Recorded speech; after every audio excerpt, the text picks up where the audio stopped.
to the Extra Point. I hope everybody had a wonderful Christmas and also hope everybody's having a wonderful holiday season. We are closing out 2021 on Friday, and we are going to be welcoming in the new year. So this is basically our last Extra Point show of 2021, and our next Extra Point show after tonight won't be until 2022.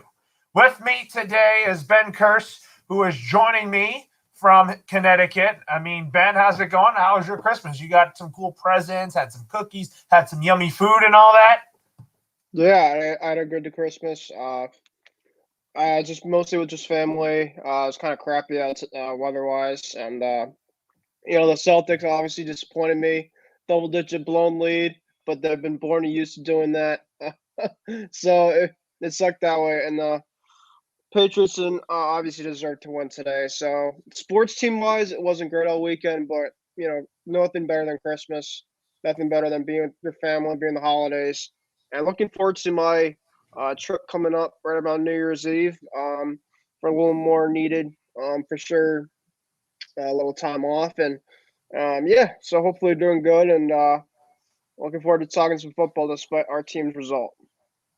Yes, the result wasn't really there for both of our teams. So anyways, let's break down the playoff picture here as the Chiefs and the Titans, the Bengals and the Bills are both leading their divisions. And then the Colts, the Patriots, the Ravens have the wild card spots. And in the hunt, the Chargers, the Raiders, the Steelers, the Dolphins, the Browns, and the Bills. And then in the NFC, the Packers, the Cowboys, the Rams, and the Buccaneers are holding on to the top four spots. Still pretty much anyone's guess on who's going to be the number one seed in the NFC. Cardinals, 49ers, Eagles, 5, 6, and 7. And in the hunt, the Saints, the Vikings, the Falcons, and the Washington football team are still pretty much alive, but Washington's going to have to win the next two games to get in. They're going to have to beat Philly, and then they're going to have to beat the Giants. So basically, Washington can still find a way to get a win. So anyways, now let's shift over to our comment section. So Casey King is tuning in from his Arizona home saying, good evening, guys. And I hope you all had a great Christmas. And good to you, Casey. And how about my LA Rams? That's right. First place, LA Rams in the NFC West as the Rams are coming together at the right time. So you want to elaborate on that comment right there, Ben? Yeah, Rams are a good team. They're honestly probably the best in the top 4 NFC teams outside the Bucs, Packers, and Cowboys. The way I kind of evaluate it over this time, got a very stout defense with Von Miller, Jalen Ramsey, and Aaron Donald, obviously. And then their offense, Matthew Stafford was a little erratic today. He was my fantasy quarterback, had 3 picks. So Casey, that did kind of suck, but obviously Stafford's a beast still, and I got a lot of credit to the Rams. They've been a good team, and they'll definitely for sure make some noise down the rest of the season. Yes, they're going to have to make a lot of noise in the season here. So, anyways, let's go into our next comments. And Justin Bosman, welcome. He says, Ben. And then he also says, Ben, tough loss for the Patriots. And actually, we're going to be talking about that game right now, Justin. So, anyways, this is one of the games we're going to be talking about today as the New England Patriots. However, we're going to talk more about it on Lowro and Friends Patriots Edition on the Lowro Sports Pod YouTube page for our next show this upcoming week. That'll be on Thursday. So it was a tough loss for the Patriots, but like you said, Ben, they didn't deserve to win the game today. Not at all. And I'm not trying to start a rant. I let my frustration out on Instagram Live earlier today, but I'm starting to get a little concerned and worried about this Patriots team. Josh Allen is an absolute monster. I'm not going to deny that. He's a great, great player. He's going to haunt me for sure. When he's on, he is absolute money. He's up there in the top 5 in terms of quarterbacks. But we made it look too easy for him. This defense, I don't know what's happening. I said that on my IG Live earlier today. I don't know what happened after this bye week. This Patriots team is not the Patriots team that I know from that 6-7 game winning streak, and maybe it was a little bit too of a fraudulent type of thing. Maybe the Patriots weren't as good as we maybe thought to be.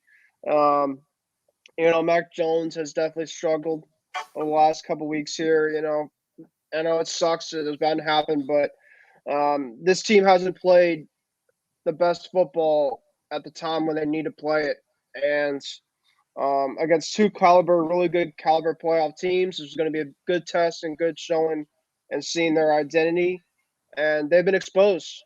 I think, Laura, we kind of can say that the Patriots have been exposed against some really good caliber teams, especially offensively. I think the Cowboys, the Bills game was kind of like the Cowboys game with the Patriots defense. They did not get the Buffalo Bills off the field at all. Third downs, 6 or 7 drives for red zone opportunities. That's just unacceptable. I give a lot of credit to Sean McDermott. He was extremely ballsy in this game, going for it on many fourth downs.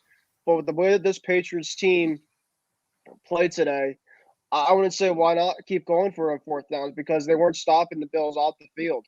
Isaiah McKenzie, he comes in for, and that's another frustrating thing with the Patriots too is you see guys like Gabe Davis, who's absolutely becoming wide receiver number 2 behind Stephon Diggs in the last couple weeks. You see a guy in Cole Beasley who's been an absolute reliable target for the Bills, but the Bills look like they did not skip a beat. And if it wasn't for Emmanuel Sanders dropping an open ball and fourth down the end zone, and if it wasn't for Kumarov dropping a wide open pass from Allen, the Buffalo Bills could have almost scored a touchdown every single possession. I mean, this defense, Low Rose, just looked absolutely tired. They looked lifeless. And this was the most pathetic, embarrassing defense of game, without a doubt for sure today. And I know you want to probably say some stuff, but some just couple other things before I want to go back. This passing game, obviously, you lose Aguilar, you lose a bunch of guys, but you're starting to see against the better quality defenses where the Patriots kind of have to focus on the offseason. They got to definitely get a true number one on the outside. The defenses that are much better are able to kind of make Mac Jones one-dimensional. And, as we have a comment from Mr. On Dave, nobody circles the wagons like the Buffalo Bills. Well, they definitely got the best of us today, so I gotta give them props. But yeah, I mean, Belichick definitely didn't get the guys ready. He seemed sick all week. That's definitely not an excuse because Mac Jones said the week before they did not have good practice. So what's the excuse next week? It all comes down to the execution. And I said lower. How do the Patriots win games? Turnover battle. Mac Jones threw two interceptions, but it really didn't matter between the turnovers, between the execution, between false starts and penalties, between just bad situational football. It was all bad today for the Patriots. On the other hand, for the Bills are definitely riding with a lot of momentum. Going into Foxborough, a place where the Patriots have given them, nightmares for the last 20 years. They've won their last 2 straight. The last time lower the Patriots beat the Buffalo Bills, I was there. I was at the last time the Patriots beat the Buffalo Bills, and that was obviously Tom Brady's last home win as New England Patriot. And that game, of course, came right down the final play. That was probably one of the most loudest I've ever seen the Patriots Bills, and I think we kind of started to see some type of switch coming right from there. I think you kind of saw the Bills were just this close to say, listen, if we get in the next couple of years, and obviously Tom Levin was obviously a huge factor as well, obviously, but you could start seeing the little transition of, wow, we're not scared of going in anymore to a hostile environment. We are not scared if we play our game. The Bills are obviously, you got to give them credit. But the Patriots, on the other hand, for our Patriots, Laurel, something needs to change. I don't obviously want to sit here next week and say a win against Jacksonville. Whoop-de-doo. Jacksonville has how many wins this year? I think 2. I mean, listen, Jacksonville lost to the Jets today. Yeah, listen, there's no excuse. If you lose to Jackson, listen, I could sit here all I want, and yet how the Patriots look the worst that they probably limit all season. Yes, and it's bad because they're playing worse at the worst time of their season. Miles Bryant on defense. I mean, there wasn't many players of the game, Laura. I mean, if we want to go through players of the game, I mean, it was more of the losers of the game. But I don't think we regardless, have any players of the game in this one no, because of maybe how Damien, pathetically they maybe played. Damien Harris because he had 3 touchdowns. He looked like he was the most active. Looked like he was the best out of anything. As Justin also said, J.C. Jackson, he had 1 pick, but all came down to that. I mean, the Patriots all game, just regardless of drop I don't think they're balls, any player of the games turnovers. in this game for the Patriots. It was pathetic to watch, and I mean, I know you had your rant, and my rant is this: we were pathetic. We didn't play We didn't play good football that I expected them to play. I don't want to hear any excuses like, "Oh, we didn't have this certain player." It's a team that football is a team game, and the Patriots, after that long win streak that they've been on, a lot of people were thinking, "Oh, we're gonna win the AFC East," but they've kind of had a downfall as of late. No, yeah, I mean you're absolutely right, and this is obviously the Patriots, like I said, though, are starting to get exposed, and that's okay. They're a young team; they have a lot of holes. Dante Hightower for sure has to move on this season. I love the guy, but this defense, a lot of pathetic zone coverages. The Bills were just taking everything. They had a lot of time. Where's the pressure today? Where's the pressure on Josh Allen? You saw a couple times they got pressure on Josh Allen. He had to throw the ball away. He's leading the number 2 in throwaways. You give him time in the pocket. He read the field today like it was Swiss cheese out there. I mean, the defense for sure has to figure out in the next several weeks. If anything, yes, you could play great against Jacksonville's defense. What do you do? Miami's not going to be a gimme. Miami's offense is looking. You have. I mean, I give you a lot of props with Tua more because you believed him in a lot, and I've kind of had my in and outs with him. But he's played great football and made this team back to in contention, and now actually the 7th seed. I think is the way I see it. But they got Devontae Parker, they got Myles Gaskin, they got Jalen Waddle back from COVID. That's not a no joke type of team. And the Patriots in the Brady era have had trouble going into Miami regardless. That's not gonna be a gimme at all. So I mean, you look at these next 2 games, you got to take care of business because if you don't, you might be out of the playoffs. And I think for the Patriots, that'd be a massive, massive failure given everything that's gone on. That'd be a huge, massive failure as things will go right now. And I'm on the NFL playoff machine. Right now, number 1 is Kansas City, and we'll go through a bunch of other teams. I think Kansas City is looking like the best team now in the AFC. Yes, I know the Steelers are absolutely overrated. They are trash, but the Chiefs are definitely just clicking on all cylinders. The Patriots will be going to Cincinnati right now, and as the playoffs end today, and the Patriots will be the number 6 seed. Buffalo will be the number 4 seed. There are certain situations though. If the Patriots win as a wild card, they could be either facing the Chargers with a really good offense from them, even though Belichick's had a good success against them in past years. They could be facing Buffalo for a 3rd straight time, which I'm not sure if I'm comfortable with. I'm not sure if I'm comfortable with. I wouldn't be comfortable with the Patriots facing Buffalo for a 3rd time. Well, I like Josh Allen too, And then you also have the Colts. So, I mean, you saw what the Colts and what the Bills did, and they exposed you in a lot of different ways. And obviously, you're going to have to face a team like these next couple come down the postseason. As we have Isaiah. Sorry, Isaiah. You're coming on at a time when we're trying to rant about our team, the Patriots. We don't know. We're not trying to go your Isaiah rant with your Niners or whatever, but we're pretty frustrated. This is obviously something needs to change, man, because obviously the Bills look like they're going to try to take over the division, which looked like we had for a while. But after the bye, we just looked absolutely lifeless. Past several couple weeks, things have definitely just turned the tide. And, man, they've been giving us coal for Christmas like no other right now. So something has to change. But welcome, Isaiah. I hope you yourself, my friend, had a good Christmas.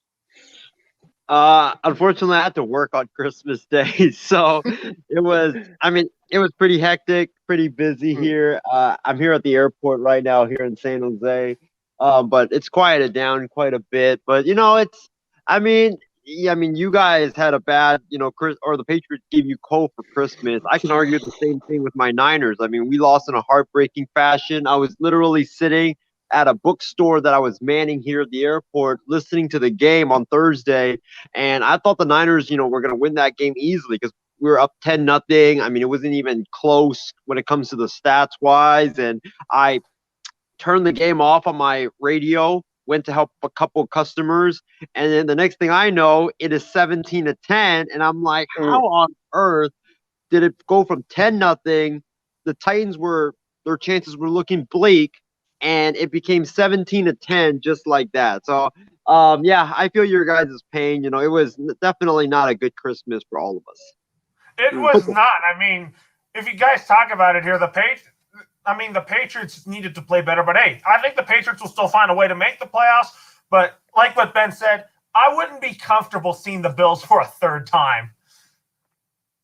Well, Lola, the biggest thing is this. You could be not comfortable all you want. The reality is you're going to have to face one of those teams that you're not comfortable with in the playoffs. The fact is that if you have to face one of those teams, your reality is you might not be as good as what your record shows. And I think that, the Patriots, it comes down to talent. They might not have the right talent around Mac Jones if he's falling behind. We have now seen, Laura, okay, and the Patriots this season have been ahead. That's where they excel well because they can use their running game, they can use their defense. But now they've been falling behind, and their defense is not picking up when it matters most. This is a team in the Patriots. If they want to make some moves, if they want to make something happen down the stretch here, it's going to come down to their defense because that's what's going to ride them. You have a rookie quarterback in you, which you can't expect him to make you get all these wins. With a very short and depleted, weapon core. Jonnu Smith this season, absolute disappointment. Where the heck has he been? We paid him all this money. Where's he been? All season, I've been waiting for him. N'Keal Harry, you got to cut the guy right away. He's been absolute first-round bust. Thank you, Justin. I mean, that's nothing new, my friend. But you took him in the draft over A.J. Brown and Deebo Samuel, and that absolutely just kills me every single day. I do watch A.J. Brown and Deebo Samuel on Thursday, and I'm like, why didn't the Patriots get one of those electric guys, and we're stuck with a guy that has stone-cold hands and cannot catch the ball right to him? I just don't get it. And it's just like, and obviously you could say, well, Belichick has had a hard time with his draft class and not beginning to obviously get right guys. Barmore's been good this offseason, and Jones, obviously, I think, still the quarterback for the future. I'm seeing all those Bill fans on Twitter, going left and right and saying, oh, Mac is not the guy, left and right. Listen, give the guy time. Listen, I'm sorry you guys have to, to go over a little bit happy, which you should be because you're the better team as of right now. But don't come back to me in the next several years if Mac Jones becomes into something. I think his ceiling, as I've seen many things out there, he could be Chad Pennington in terms of his type of ceiling, where he's a game manager and he could be in the right system, which I think he definitely could be in. But man, this is a really tough one, Lauro. My cousins are going to the Patriots next week, and it's one of my first for one of my cousins' first game. So I told them yesterday when I said Merry Christmas to them, I said you better bring us some good luck because there better not be a cold for another week. I'm gonna go right to them after the game and be like, what happened? We can't have this for a third straight week, especially with the team of the Jaguars, which Isaiah predicted they were going to win the AFC East and bookmark that. So if that he predicted that the Jags would win the AFC South. Yeah. So if the Patriots lose at home to Gillette Stadium to a team that Isaiah picked to win the AFC South with, I believe, 2 or 3 wins, the Patriots do not deserve to make the playoffs. Whatever it is, I love this team no matter what. But I will come back next Sunday in Florida, by the way, because I'll be on my trip. So you guys will see me down south. I'm going on my little trip, so I definitely should enjoy that. But I'll bring my laptop down there, and I'm going to be seeing the Patriots game. I'll tell you what, if they lose, I'll be on a beach somewhere trying to enjoy myself because I can't have them ruin me for another week. Yeah, so the Patriots and Jaguars are going head-to-head next week, and that's a game we got to win. But Isaiah, going back to since you're back on the air, I mean, talk about the Niners just coming up short to the Titans. I was kind of like, the Niners should win because the Titans don't have Derrick Henry, and I was like, if the Titans don't have Derrick Henry, then they're not winning the AFC South. That's my take on the Titans. Well, first of all, Thursday was forget the Niners losing for a sec. Thursday was a bad day for me, and like in general, because I went to work. My boss gave me her phone to put her number or to put my number into her phone, and then I had Butterfingers, dropped her phone, breaks her screen, cracks her screen. Thankfully, she excused me and didn't fire me right then and there because I dropped her phone and cracked her screen. So, I was lucky for that. And then, I was watching the game because there was no customers coming into the store. So I wasn't listening. I mean, I wasn't watching it. I was listening to the game, and I got two supervisors next to me that are Raiders fans and Steelers fans that were just in my ear talking so much trash the entire game and just salivating when the Niners were losing. So it was just a horrible day on Thursday. Like, the Niners lost. Yeah, they lost. But it was also the fact that I had to hear all this nonsense from my Raiders fan boss and my Steelers fan boss say how, oh, we're the greatest franchise on the planet and blah, blah, blah. And, oh, the Raiders are this and Derek Carr is so good and this and that. Like, it made my head hurt. But, it was tough. It was really tough because, like I said earlier, I thought the Niners should have won the game. I mean, they were up 10-0. Defense was dominating besides giving up all those third downs conversions to the Titans. And the offense was moving the ball for like the first 4 possessions that we had. I mean, we just killed ourselves with turnovers, boneheaded mistakes, and just penalties in general. Like, the Niners should have been up in this game at least 24-0 or 24-3 at halftime. It should have been over at halftime, but we just killed ourselves and we just let the Titans just stay in the game. And I said this at halftime to one of my coworkers that, dude, this is going to go down like this Niners Seahawks game back in week 4, where the Niners were straight up dominating the first half, but they only put up 10 points to show for it. And the other team's going to come back in the second half and beat us. You just watch. And that exactly is what happened in that football game. And, it was really disappointing because I know Jimmy G, he had one of his worst games of the season in a very critical game that we absolutely had to win. But I'm not going to put all the blame on Jimmy. I think that the reason why the Niners lost was because, first of all, the offense just couldn't, sustain drives in the second half. They let the crowd get to them. They let the momentum that Tennessee had get to them. Jimmy was part of the problem, but I don't think he was like the whole problem. I mean, you had George Kittle dropping passes. He never drops any passes. The running backs couldn't get anything going in the second half. The offensive line, they were blocking really well in the first half. For some reason, they disappeared in the second half. And the defense, I mean, we all know the Niners' problems on defense is not the defensive line, it's the secondary.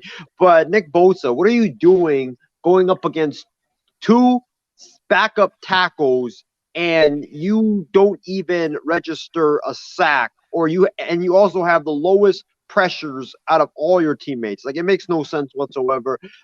It was just, turnovers, penalties, and just the defense just giving up long third down conversions. I mean, the 3rd and 22 when we had Tennessee backed up, that really killed us because Nick Bosa jumps off sides, and then Ryan Tannehill free play, throws it up. A.J. Brown catches it.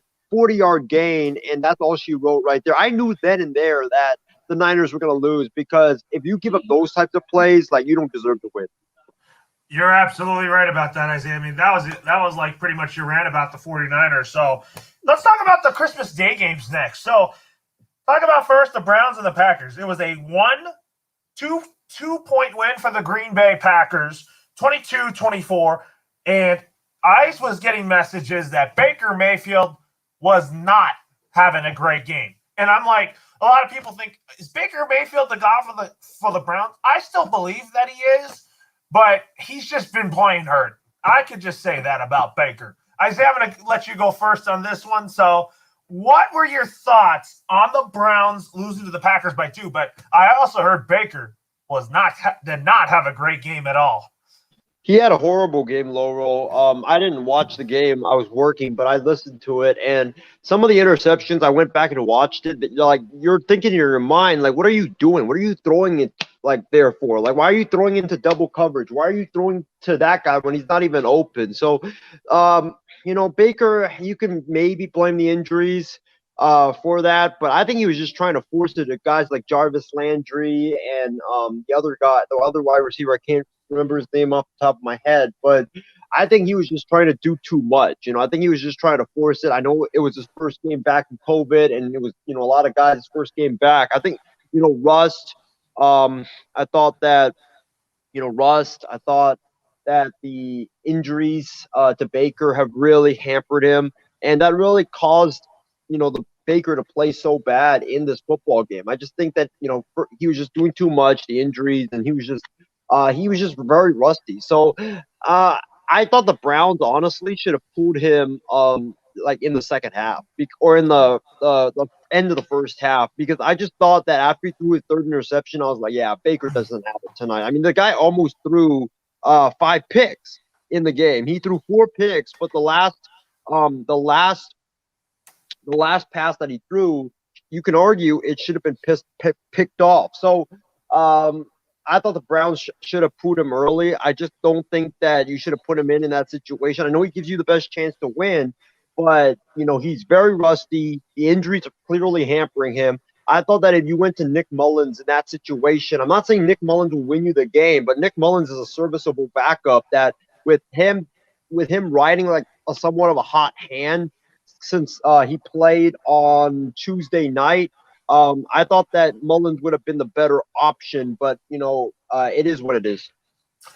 All right, and then we got a special guest here, and that is one of our loyal fans on the program. And welcome, James Gonzalez. James, welcome to the program, and also first time having you on a show. How are you doing tonight? Oh, we lost James Gonzalez, so we'll get to Ben on this one. So what are your thoughts on the Browns and Packers game on Christmas? Baker Mayfield's not the future. He's just not it. I think he has to really play in a great running system. They got away from what they do best down the stretch, and that is run with Nick Chubb and run with Dearness Johnson. A bunch of the throws, I agree with Isaiah. Like, what are you doing with some of these throws? His footwork too. When I saw him at Gillette Stadium, his footwork, some of it is absolutely disgusting. It's some of it. It's hard to watch. Now, do I think he could still turn things around for sure? Sure, but I don't think Baker's the answer there. I just don't. But I do think they still have a chance to make the playoffs, potentially. But that loss that they just had just really killed them. Yeah, it really has. We lost Isaiah for the moment, and we got James Gonzalez here. So, anyways, we're going to have to remove him off the stream here for just a moment here. So, anyways, now we'll talk about the Colts taking on the Cardinals. So, anyways, I'll tell you this. The Colts are a team that's cooking at the right time. And I said with the Titans being shorthanded, especially being without Derrick Henry, they might not win the division. I think you got to have a healthy Derrick Henry for the Tennessee Titans so that you have a chance to win. And I think the Colts are cooking at the right time. I think by next year they're going to be Super Bowl contenders. And I think that Carson Wentz has really resurrected his career in Indy. The Colts were off to a bad start because they had a tough schedule. No excuses there.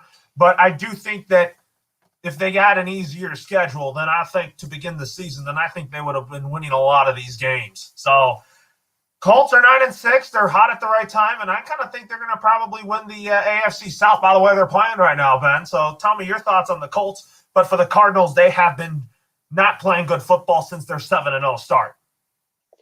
Yeah, the Cardinals, I'm not saying that they've been kind of playing like the Pats have in a way, but they've been very flat early in games too. But I do think that they've been kind of a team in past years, boy. They do so well early on, but they fail out very late down the stretch. I don't know why it's the case. I think it could be the coaching. And yeah, Kingsbury has definitely been very questionable now. You lose D Hop. I mean, you lose basically your best offensive player without a doubt. I'm not saying Kyler's bad without D Hop, but he's just not the same guy. You could. There's so much you could trust with guys like Christian Kirk and AJ Green, Rondale Moore. James Conner's been good and stuff, but it's going to be tough to see. The Cardinals definitely haven't been the same team that they used to be earlier in the season. So the Colts, on the other hand, watch out. Absolutely watch out. I think Carson Wentz for sure. He's been definitely proving people wrong in a system where he knows like Frank Wright really well. I think that their running game's been really good. Their defense didn't skip a beat without Darius Leonard, who was on COVID. They're playing with a lot of high confidence right now, and I think that they're like a Patriots team this year in a way. But I think that they have, a lot of things going. Obviously, Carson Wentz is a proven veteran too. But the biggest thing about the Carson Wentz is in the playoffs. That's the biggest thing I worry about. I always worry about a quarterback like him that he's always proven to, give one up in a way. That's like with the quarterback. Even though Allen's been such an impressive player for the Buffalo Bills, I always worry about him in a big late game stage like situation. If he can take one like he did this year to Kansas City, like go to the playoffs, they're going to be giving him more recognition as it is. But I just still think Patrick Mahomes is the best quarterback in this league as of right now. Just because he's proven and shown that he cannot be stopped the majority of times. He's been going to the Super Bowl for the past several years. Obviously, all time is Brady, and that's obviously the GOAT and stuff like that. But if you look at it currently down the road, you take a look at this league, and what is up to our MVP? Justin has arrived. I'll get to Justin's thoughts in a bit here, but it's obviously it's interesting to see how the Colts have been just like so good lately here. So yeah, welcome Justin to the show. So Justin, I mean, see you on Colorcast and all that, and you always comment on our show. So glad that you hopped on here. So we were just talking about the Colts and the Cardinals, and we were talking about how good the Colts are at the right time. Yeah, the Colts are really good. They have made some strides with their coaching because Frank Wright was a good hire, I think. Yeah, he is a good hire for the Colts. And Isaiah, since you're kind of back on here, what was your takeaway here? Anyways, Isaiah, if you could join us here, what are your thoughts on the Colts beating the Cardinals? And the Colts are cooking right now. Well, first of all, Justin, it's good to see you, and it's good to finally meet you, man. And, man, we got Justin here. We got James in here. It's like we got a full party here on the day after Christmas. But, the Colts are red hot at the right time, and the Cardinals are ice cold at the wrong time. I mean, the Cardinals always do this. I was talking to one of my coworkers today who's a big time NFL fan, and we were just talking about the Cardinals and Cliff Kingsbury, and the thing about Cliff Kingsbury and the Cardinals is that they're not consistent. They always start off red hot in the first half of the year, and then they just sink in the second half. I don't know what it is about Cliff Kingsbury, Kyler Murray, and the Cardinals, but it's a yearly trend that the Cardinals always do this. So, the Cardinals, I know they're missing DeAndre Hopkins, but still, they still got a very, very talented offense. They got a very, very talented defense as well. So it's no excuse for you to be sinking at the wrong time like this. And, fellas, I would not be shocked if the Cardinals, who a lot of people, early in the season when they got up to that 10-2 start, everybody was like saying, maybe this team could actually make the Super Bowl this year. I would not even be shocked if they get bounced out in the first round, considering the fact that right now they're probably slated for a wild card, and they're just ice cold at the wrong possible time. I know Murray's really talented. They got a great offense. Defense is much improved, but man, Arizona is just falling down at the worst possible time. And the Colts, watch out for them. I've been saying this about the Colts. Frank Wright's an amazing head coach. He's a great offensive schemer and a great play designer, great play caller. Carson Wentz is back to playing at a really competent level. The defense feels like the defense has found its footing. The offense with Jonathan Taylor. Jonathan Taylor is an absolute monster. The Colts are just cooking, man. And I feel like they are like the New York Giants of like 2011 and 2008. They just get red hot in the second half, and they are a team that it doesn't matter if they win the division or not, if they get into the wild card. You just don't want to face those teams that are just red hot, because they know that no matter if they have to go to your place and play them, or they have to go somewhere else or play a really good opponent, that they'll give you a great game and maybe even win and fully upset, because they are just red hot. Yes, they're definitely red hot, but we're gonna talk. James Gonzalez is on here, but Cardinals are frauds though. Going back to his that's going back to one of his comments right there. So, anyways, now we'll talk about Tom Brady and the Tampa Bay Buccaneers taking on beat the Carolina Panthers 32-6. Oh my goodness! I mean, the Buccaneers are for real. And Tom Brady is pretty much making sure that this Buccaneers team could be back to another Super Bowl, because this NFC playoff picture right now, it is tough. Ben, I'll start with you. I mean, I don't know if you saw Tom Brady and the Bucs pound the Carolina Panthers. That was pretty much pounding right there. Yeah, I think, and Justin said this, as I told Justin before, I'm a big Cam fan, but he's done. It's time to move on. He had a good run, but it's time to cut the cord, because simply, like Ben Roethlisberger. Ben Roethlisberger today, I mean, I watched him again. My goodness. I mean, I've never seen a guy that looks so washed up ever in my life. But that's besides the point. We'll talk about the Steelers and there's ugliness, but hey, I don't mind that, because I hate the Steelers. But the Buccaneers, though, you take away Godwin, that's a huge loss. That's a top 5 receiver in receptions for this whole season. But you get Antonio Brown back, and I think that it helps Brady a lot with the guy that he's trusted before he got hurt, and I think that's huge for them. I think Le'Veon Bell, they also added. I don't know how much he will play in a factor, but you have Antonio Brown and Le'Veon Bell with Tom Brady. Now that's a world that we are currently living in, which is crazy to think. But their defense played well against the Saints last week. Their defense is going to be a big reason why they can go deep. As of right now, they are the number 4 seed. They clinched the South, so this is Brady. Another trip to the playoffs. Hater is going to hate. That's all I can say. Rob Parker, probably. Yeah, and then Justin, what are your takeaways on the Buccaneers beating the Panthers here? And you said Cam Newton is done. Yeah, he's done. Yeah. There needs to be a new quarterback on the Panthers next season.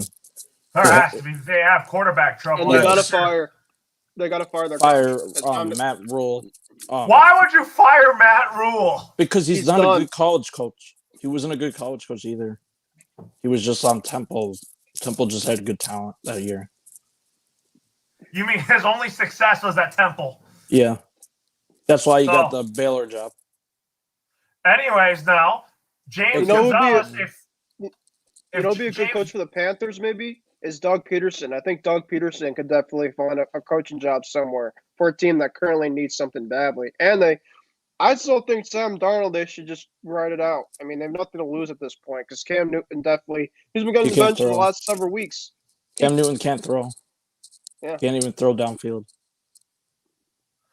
Yeah, he's just washed up. But anyways, if James Gonzalez has improved technology here, so James, we want to welcome you. And how's it going tonight?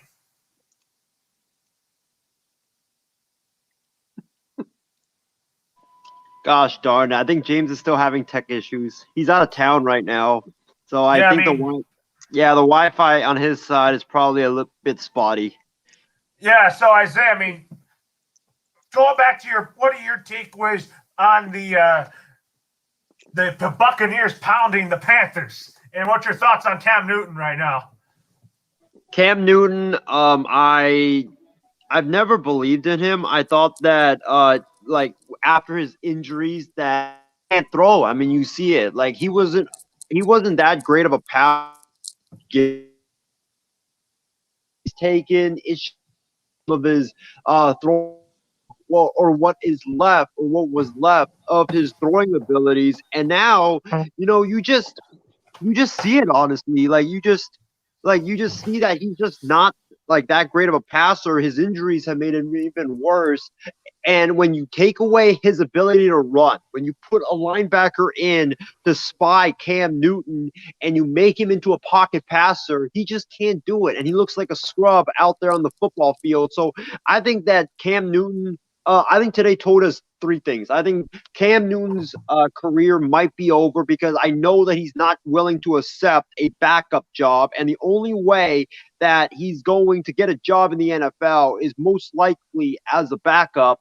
The other thing is that I would not be shocked if Matt Rue gets fired at the end of the season because I know David Tepper gave him a big contract, and I know that Matt Rue, if you give like you need to give him patience, obviously, because that it's shown that Matt Rue, when you do give him patience, he can build a program. But the thing is that David Tepper is he is a guy that is not patient at all. He wants to win right now. That's why they've been making moves to win right now. It's because David Tepper is not a patient owner. They went out and got Teddy Bridgewater last year. Then this year they go out and get Sam Darnold. It was to win now. Like Matt Rule always talks about process, but I mean, if you're gonna trust the process, what are you doing getting guys that that are trying to win now in Sam Darnold and Teddy Bridgewater? It makes no sense whatsoever. I thought what the Panthers should have done is they should have accumulated draft picks and either go get Deshaun Watson or go get Aaron Rodgers or whomever else, or get a great polished rookie quarterback. But they didn't do that. So I don't really know what the process is right now in Carolina. Everything that they do makes no sense. And with David Tepper being not a patient owner, I would not be shocked if Matt Rule gets fired at the end of the season. Do I think it will be a good decision to fire him?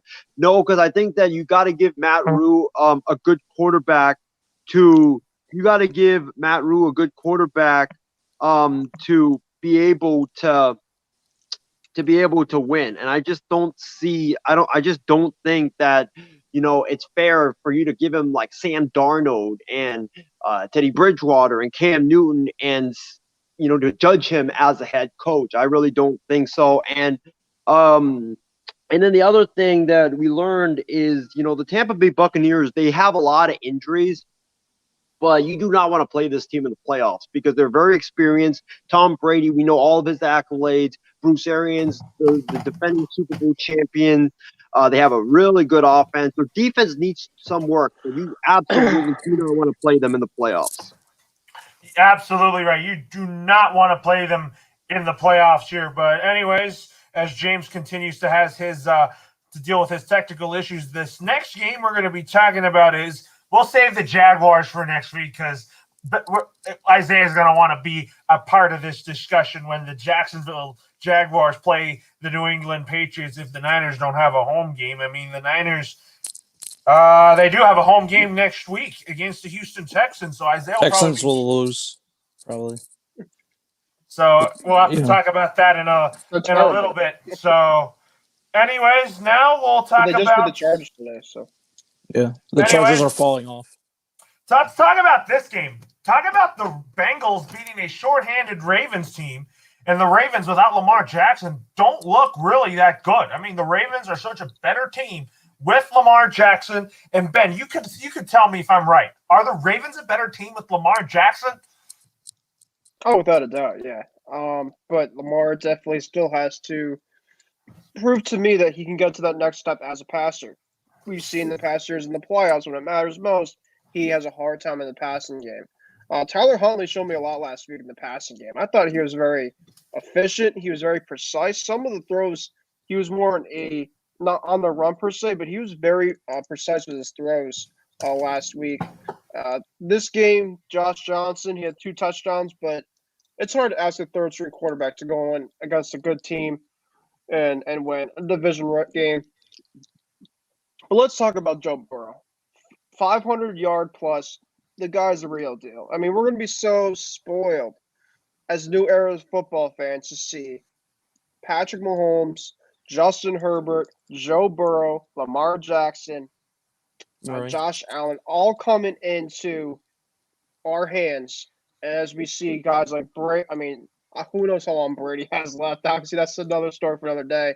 But guys like Brady and Rodgers, obviously Brees retired, Rivers retired. You're seeing now the transition of a lot of these guys, and you're just moving on to some more greatness, which is obviously fun to see as football fans ourselves, despite the teams that we like here and there. So yeah, Burrow with the 500-yard plus game. Biggest thing with the Bengals to take them far is their offensive line. You saw last year. I know it sucks that Burrow got hurt. He had the injury that got him off the season, but the offensive line, want to see how much that can take him deep, if anything. Right now, the Patriots would actually be playing the Bengals in the playoffs, and I think that be kind of tough to see as Patriot fans to go into Cincinnati. I mean, they haven't. That'll be kind of a fun, interesting matchup. I still don't trust their head coach, Zach Taylor, though. I've always had a lot of questions with him, but their offense is crazy good. When they're on guys like Jamar Chase, Tyler Boyd, CJ Uzomazada, his tight end, Joe Mixon. Yeah, they got a lot of guys left and right. And T. Higgins had 12 catches for 2 touchdowns. I mean, you talk about they drafted wide receivers. They got great That's a guys. Pro Bowl lineup there.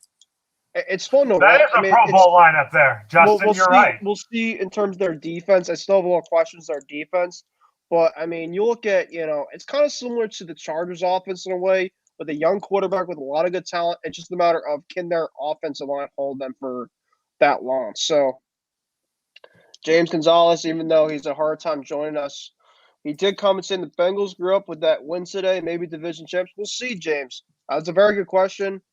As of right now, we'll have to see about that. But yeah, they're definitely a very good team, to say the least, if things go well moving forward. And the Raiders won today.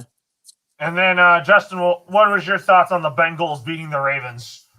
It was good to see because I don't like the Ravens, and because I don't like John Harbaugh because what he did with the Patriots in that playoff game a long time ago with the trick play. Oh yeah, that Amendola to Edelman and then, thing. Yeah, they didn't know where to go, like the number thing. Oh yeah, maybe so. Yeah, and I like Joe Burrow.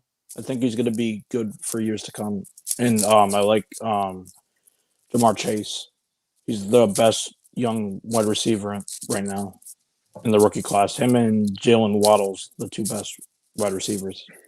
Jalen Waddle's a stud. I mean, talk about him being a really good player for the Dolphins. I mean, the Patriots play the Dolphins in a few weeks from today.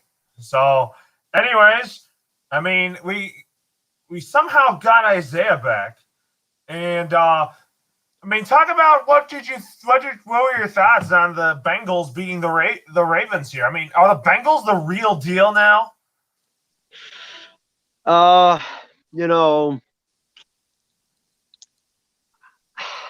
I think they are. I think the Bengals are the real deal, and I've been skeptical of them because their defense is not that good.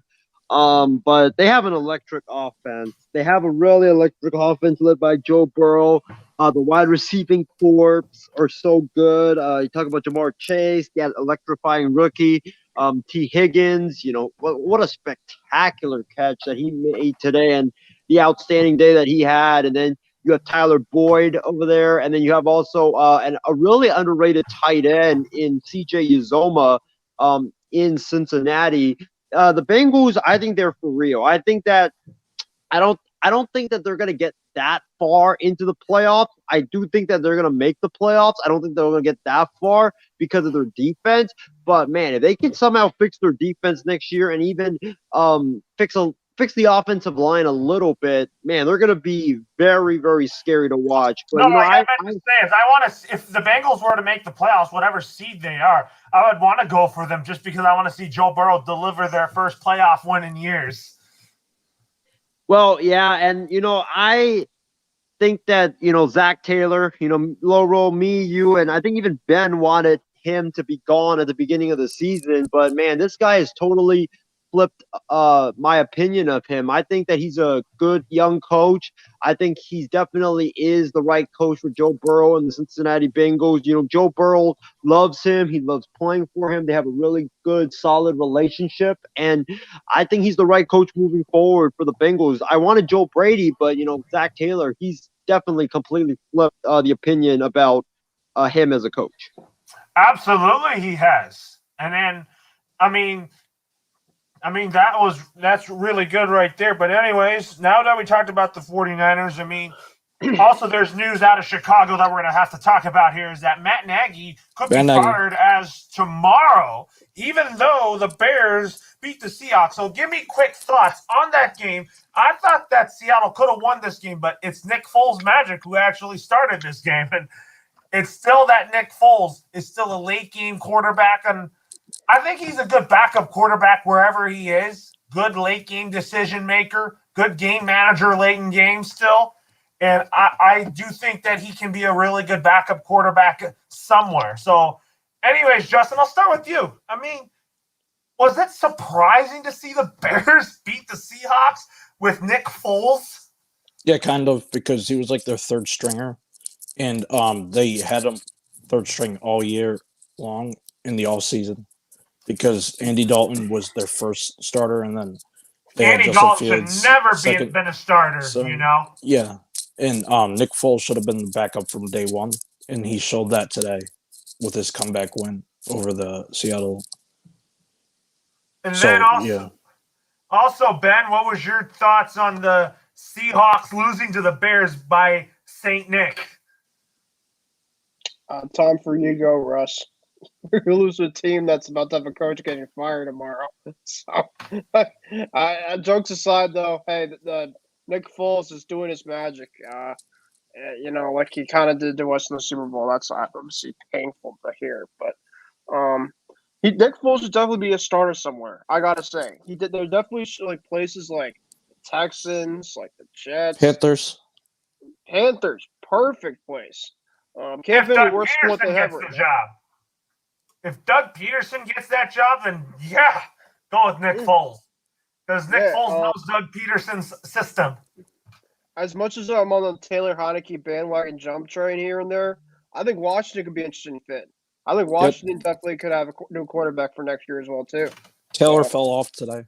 Look, Nick Foles is not really a long-term starter. He gets hurt. I mean, Nick Foles is a backup. He's a good backup quarterback that can start whenever the original starter doesn't play,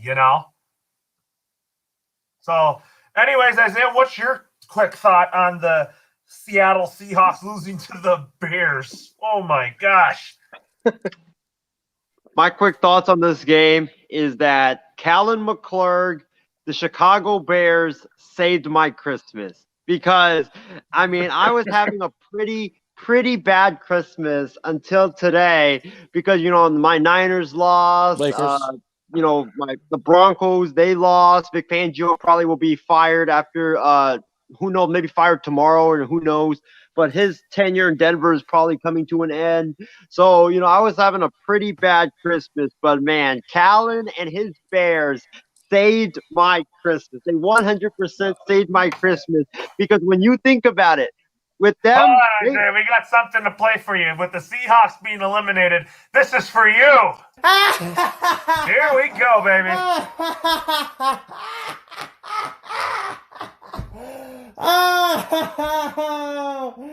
Bye-bye, sea chicken. Exclamation point. Chickens indeed, man. Like this that's the exclamation point on the Seattle Seahawks season. I mean, this was an amazing game because not only did the Bears somehow, some way beat the Seahawks, even though like the Seahawks were heavy favorites coming into this game, but with them winning in Seattle, in snowy Seattle, the Seattle Seahawks now have 10 losses. They're out of the playoffs. They're eliminated from the playoffs, which is amazing. It's a double bonus. And also, this most likely means that the Seahawks will probably finish in last place in the NFC West. And also, it also means that Pete Carroll and Russell Wilson, maybe like either one of them or maybe even both of them, will be out of Seattle after this season. Like it's Wilson and the over. Giants. The Seahawks, they're Actually, hold on about that, Justin. The Giants said that they intend to keep Joe Judge and Daniel Jones. That's a bad. Yeah, Russ bad definitely call. should now be on the Saints hype right now. That's Yep, the best place Russ for. is gone. Oh, Why that's would you amazing. think? Why would you think he would go to the Saints? Because they recruited last time the mayor wanted him the offseason. I mean, the Saints would be a really good place for him. I think it would really, like, I think it would. You got Michael Thomas back. You have that defense. Broncos, Uh, probably. Broncos was a Broncos- good possibility. It'll depend in terms of the Rodgers situation in the offseason. I think Rodgers more and more looks like he's going to stay. So I think that could open up. I think Baker Mayfield could be on the Broncos watch too. Watch that. Or as a hot take. Baker can go to the Panthers, probably. Ha! Big. We'll That have would to wait and see on that, Justin. So what? So, anyways, now that being said, Shitty the Steelers are. talk about this game now. I mean, this is for you, Isaiah. The Denver Broncos lost to the Raiders 17-13 in Las Vegas. I think you said that Vic Fangio's time in Denver is going to come to an end. By the way that he has been coaching this team, the Broncos have found ways to save him there. But I think the Broncos, if they win next week, whoever they play, I really think that the Denver Broncos can keep Fangio for next season.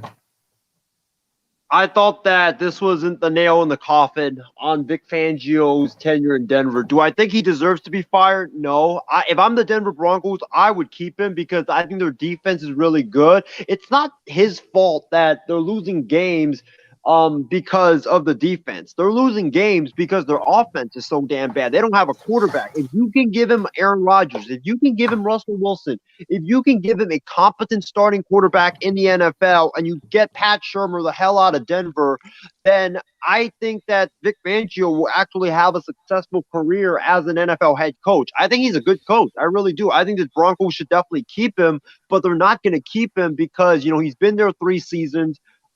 This is third season in the Mile High City. And when you think about Vic Fangio, he just hasn't had a winning record thus far in two seasons and now his third season in Denver. He needs to basically win out to clinch a winning record in Denver, his first in his coaching tenure. And when you look at the Broncos, they have a new GM. You guys know that new GMs, they always want to come in and have their own guy. So it's just not looking good for Vic Fangio. It's looking very bleak right now for him. I don't think it's his fault. I think the offense is way too conservative. I mean, Pat Shurmur is definitely one of the worst offensive play callers I've ever seen in my life. I don't know how this dude consistently gets a job in the NFL as a head coach and an even offensive coordinator. It makes no sense whatsoever. It's like every time you're supposed to run the football, he throws the football. And then when you're supposed to throw the football, he does the complete opposite and runs the football. I don't know why that is the case. I think there was even a famous quote from Pat Shurmur, like from this year, where he said that, guys, I know what I'm doing. When teams think we're going to run the football, or when we're supposed to run the football, we're going to throw the football, and when we're supposed to pass the football, we're going to run the football. Like, I can't even believe he said that. Like, I'm like, why would you say that? That stupid philosophy out there. Like, really, 3rd and 1 when you're supposed to run the football, you're really going to throw on 3rd and 1? It makes no sense whatsoever. I think he should have been gone long time ago. He should have never been hired as the Broncos offensive coordinator. Give Vic Fangio a good quarterback, a competent starting quarterback, not Drew Lock, not Teddy Bridgewater. If you can give him a good quarterback, I think he can succeed because the defense has been doing their job. I mean, they had 3 takeaways today. Normally, when you get 3 takeaways, you're supposed to win that game, and you're not even supposed to win like in a close margin. You're supposed to be blowing that other team out. And the Raiders, they had 3 turnovers today, and Denver only scored, I believe they only scored like 10 points off those turnovers, and that's definitely not going to get it done. So the defense is definitely doing their job. It's just that the offense is just consistently bad. That's why it makes the Denver defense look bad. But I do not think Vic Fangio should be fired. I think that Denver, if you can give him an Aaron Rodgers, if you give him a Russell Wilson, you can give him or even a Deshaun Watson, you give him one of those guys, then I think he will definitely have lots of success in the Mile High City. But I mean, today was a very, very painful loss for the Broncos. I mean, the defense played good. The defense forced turnovers. The Raiders were playing, like James said, they had butterfingers all day. They were dropping the football left and right. Denver should have won that game, man. It's inexcusable that they lost. Absolutely. And then, Justin, what's your thoughts on the Raiders beating the Broncos here? It was no shock because the Raiders won last week because they're just getting a winning streak going right now. I see them making the playoffs, possibly. You know, the way they're playing, I think they're playing really good football at the right time here. Yeah, they are. So, anyways, Ben, what's your takeaways on the Raiders beating the Broncos? Yeah, I think the Raiders, as Justin said, I think that, they've been always just kind of in the mix as a team. Derek Carr's a decent quarterback. Darren Waller's obviously key to having their team offensively when on the field. But what I do got to say is their defense still worries me. And that's why I don't think that they'll go deep in the playoffs. All right. They could, but we'll see. But all right. Laurel, I actually want to add one more thing on this Broncos-Raiders game. You know, the thing that was the most pathetic about the Broncos' offensive performance in this football game is the Raiders literally had every one of their starting secondary members out for this game, either due to COVID or because of other injuries. Jonathan Abram was out. I think Trayvon Mullins was out. A lot of their starters were all out in the secondary. Excuses. And the Denver Broncos only had 2 deep passes attempt. How is that possible, man? How do you, with everybody in their secondary just hurt and their secondary completely depleted, how do you not throw the football down the field and target these backup secondary members? It blows my mind, Lolo. It really does. It's kind of bad in a sense there, but anyways, now with that being said here, let's talk about Sunday Night Football. So it was a blowout win for the Dallas Cowboys over the Washington football team. Christy Wilson made a comment. She said, "How about them Cowboys?" So, Justin, any thoughts on that game overall? I thought that it was. I was listening to your color cast. It was terrible to watch because I saw your people were talking about the Bachelor on color cast because it was so freaking bad because it was a blowout from the start. Washington had no game plan going. The Cowboys are for real right now, but I see them still losing in the playoffs. Because when we'll go wrong in the playoffs for the Cowboys. And what about you, Isaiah? Do you have any quick thoughts on this Cowboys and Washington game? I don't know what on earth happened with that Washington defense. I mean, I know they've had injuries, but even with Sweat in there, even with Chase Young in there, even with all the big guys that they have in there, the big stud linemen, they just haven't looked that good against the run and even the pass. I don't know what on earth has happened in the nation's capital with that Washington football team defense. This was supposed to be the rock. This was supposed to be the thing that would make this team successful. It was supposed to be that defensive line. They were going to ride on that defensive line and see where that took them. But no, now it's the offense. And we know Heineke, he's a decent quarterback, but he's not a good or great starting quarterback in the NFL. He can win you some games, but he's a decent, okay type of a quarterback, but he's definitely not your future. And the run game already is going to get shut down because a lot of teams stack the box, which makes them have to throw the football. So I just don't know, man. The defense was supposed to carry them, but it's been a major disappointment this season for the Washington football team and for the Cowboys. Man, the Cowboys, wow, their offense is so explosive, man. Kellen Moore, he's gonna be a head coach when this coaching carousel concludes, when it comes to an end, he's going to have a head coaching job. This guy is a tremendous play caller. He's a great play designer. He's a great schemer. So he's going to definitely get a head coaching job at the end of this offseason. But, man, the Cowboys, their offense is electric. I'm a little bit skeptical about their defense because I know that their defense hasn't had a lot of tough challenges. So I'm waiting to see, like, when they if they play Green Bay, if they play the Niners, if they play any other teams, how they will fare. But, man, that offense, that offense is for real. They're playing Yeah. the weakest division in sports right now. So, anyways, folks, with that being said, Justin, what's your takeaways on did you already give your thoughts? Yeah, Monday Night Football. Yeah, did you give your thoughts on the Cowboys and Washington football team game? Yeah, I did. Now we'll talk about Monday Night Football. So the Saints and the Dolphins are going head-to-head. And anyways, Justin, talk about this game in particular. The Dolphins have won 6 straight games since starting the season 1-7, and I think that the Dolphins – I think they're going to win this game. I picked them to win this game. Tua Tagovailoa is playing out of his mind right now, and he's already showing people that, hey, he is the guy going forward for the Miami Dolphins. Isaiah, what's your take? My take is that the Dolphins are right now, on paper, looks like the heavy favorites to win the game just because the Saints have everyone sidelined because of COVID. But here's my take on this game.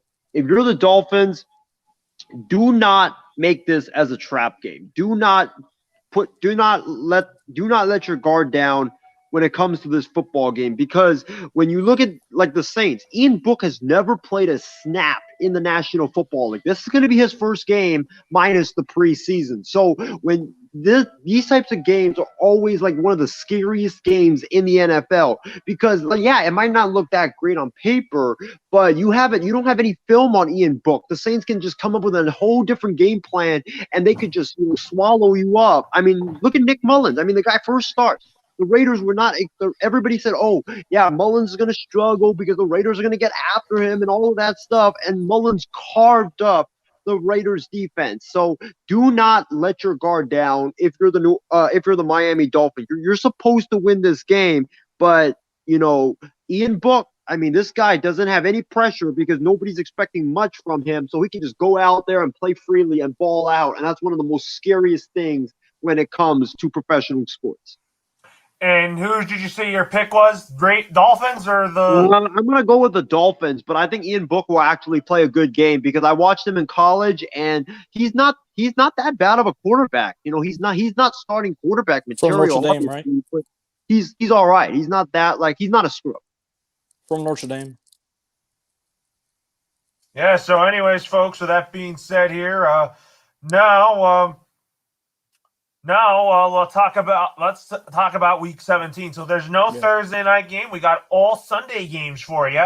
But we're going to start with the Jags and the Patriots. So I'm going to go first. I'm going to pick the New England Patriots to win by a lot here. I think they're going to play like that. They're so mad from losing to the Buffalo Bills.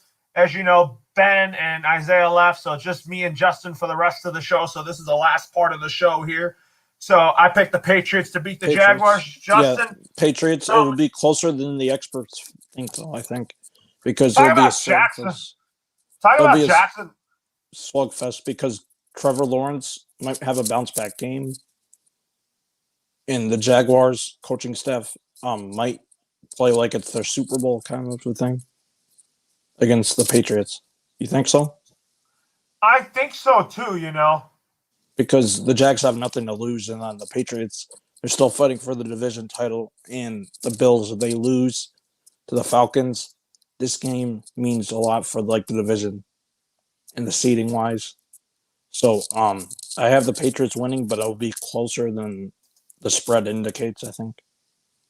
All right. So, anyways, talk about the Eagles and Washington football team. I'm going to pick the Philadelphia Eagles to win this game. If they win, then I think that the season of the Washington football team is going to come to a close. Yeah, I think it's going to be a blowout kind of a thing. Another blowout for the Washington football team. They have a lot of issues, Washington does. And they needed their name changed. I don't know when they're going to get their name changed soon. But I have the Eagles winning. Jalen Hurts, he's the future of the franchise, and the Eagles, I have them making the playoffs. So yeah, the Eagles, easy win for them. And then the Panthers and the Saints. Two, So the two okay teams, but one bad team. The bad team is the Panthers. Cam Newton, is he going to start for that game? You think, or Sam Darnold? probably should go with Sam Darnold. Yeah. Sam Darnold's really the guy going forward. Yeah, it doesn't So- matter. I still have the Saints winning because they have the better defense.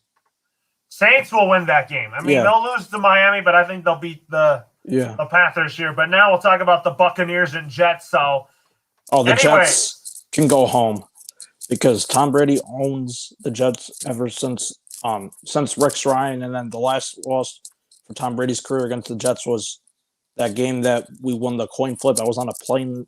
I was on an airplane that day when they flipped the coin. It was like tails, heads, whatever. They won the coin toss and the Jets scored to win that game. That was the Brandon Marshall game, and the Jets won that against Tom Brady. Ever since then, Tom Brady's owned the Jets, and he's going to still own the Jets again. So Jets, you can go home, Zach Wilson. You can just go on a plane ride, go home, whatever. The Buccaneers will destroy your team. So the Buccaneers are going to win big, I think. And then for Dolphins Titans, I'm picking the Miami Dolphins. I think Tua's Yeah. going to continue that hot run. Yeah, Titans. That was a fluke win, I think, against the Niners. So give me give me that team, the same team as you, Dolphins, because Tua, he's the real deal. He is the real deal, that's for sure. But now the Raiders and the Colts. I mean, I'm going to go with the Colts here. Two teams that are kind of red hot. Two Raiders have a win streak. Colts have a win streak. Yeah, Colts. I have the Colts winning. Colts have the better quarterback, kind of. Two of the same quarterbacks that are average, kind of. So give me the Colts because they have the better team, better coach, better everything. And then talk about the Chiefs and the Bengals. So I'm actually That should be a Oh. Sunday night football game.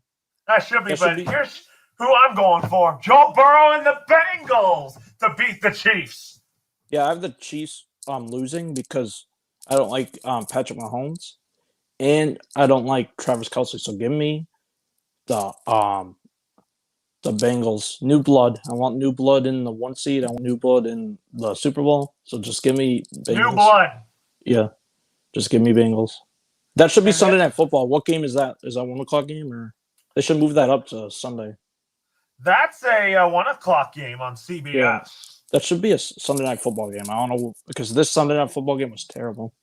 Oh yeah, and then the Giants and the Bears. I'm going with the Giants. The Giants should never be on TV, but Giants. I'm taking the Giants.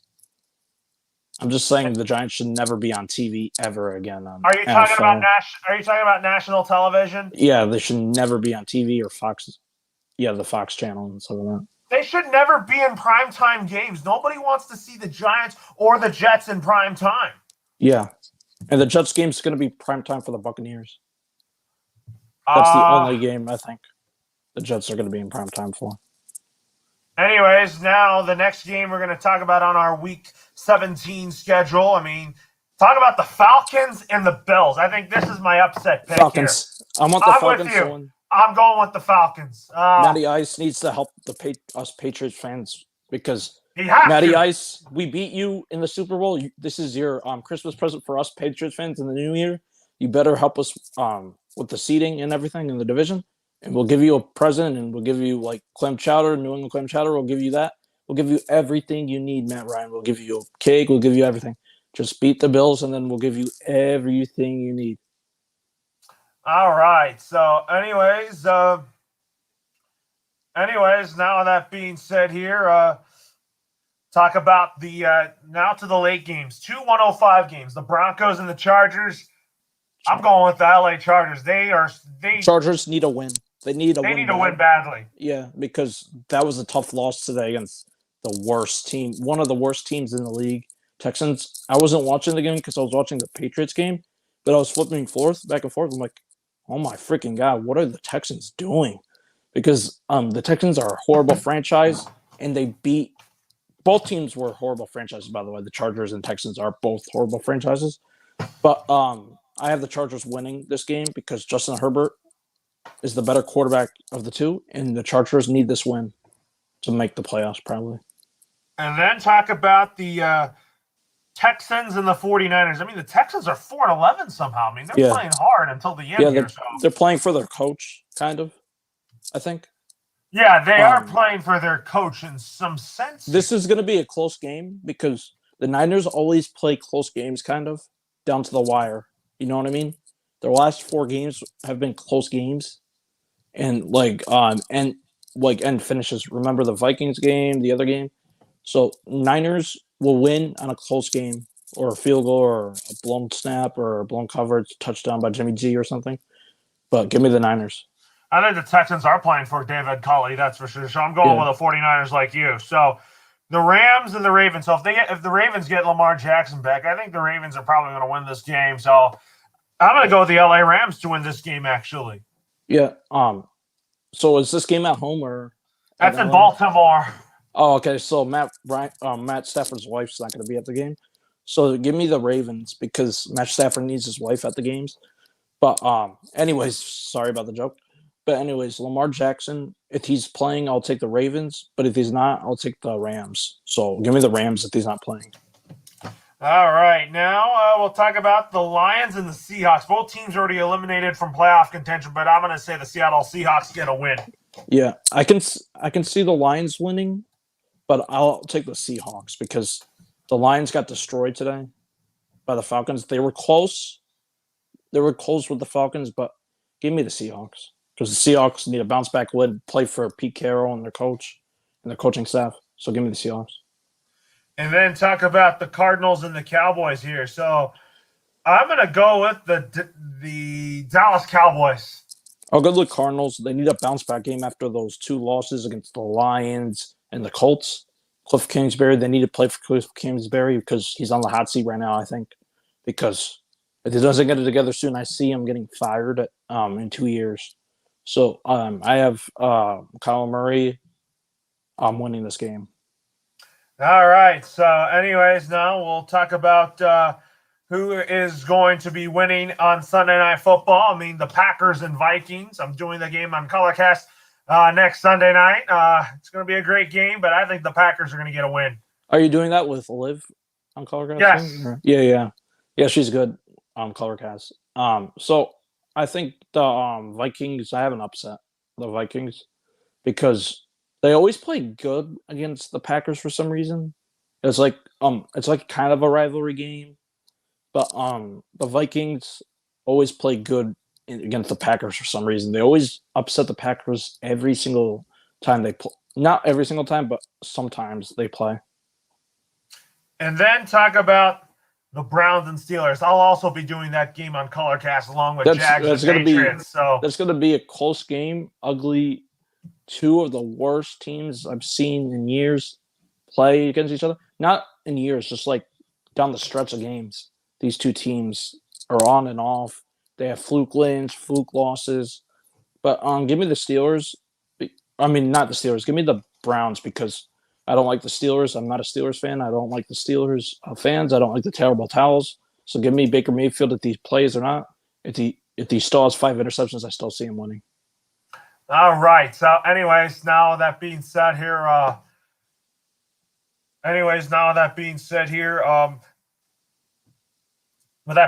let's go to some final thoughts. So, anyways, hope everybody had a good Christmas. And also, don't forget this Friday on New Year's Eve, the MI6 Sports Network is going to be having the New Year's extravaganza. I'm going to be hosting both portions of the program. We'll do Happy New Year from the East Coast. I'll be hosting the East Coast version solo. And then for the West Coast version, I'll be hosting it with Callan McClure. So be sure to join us. Callan's the OG. Join us for some fun and sports talk. And also we look ahead into 2022 with regards to the sports world and the upcoming new year. Yeah. Anyways, with that being said, thank you for listening, Justin. I'll see you around. So thanks for coming on. See you on Colorcast. Yeah. So see you on Colorcast, and everybody out there, have a great night. Peace out. Yeah. I ain't choose the game chose me. I'm a champion, I need some trophies. I can draw the lane, I can shoot the three. I can run 100 yards, I can throw it deep. I ain't choose the game chose me. I'm a champion, I need some trophies. I can draw the lane, I can shoot the three. I can run 100 yards, I can throw it deep. I got what it take to be a champ. You know bars life, you should come and join the camp. Title after title, put my rivals off the map.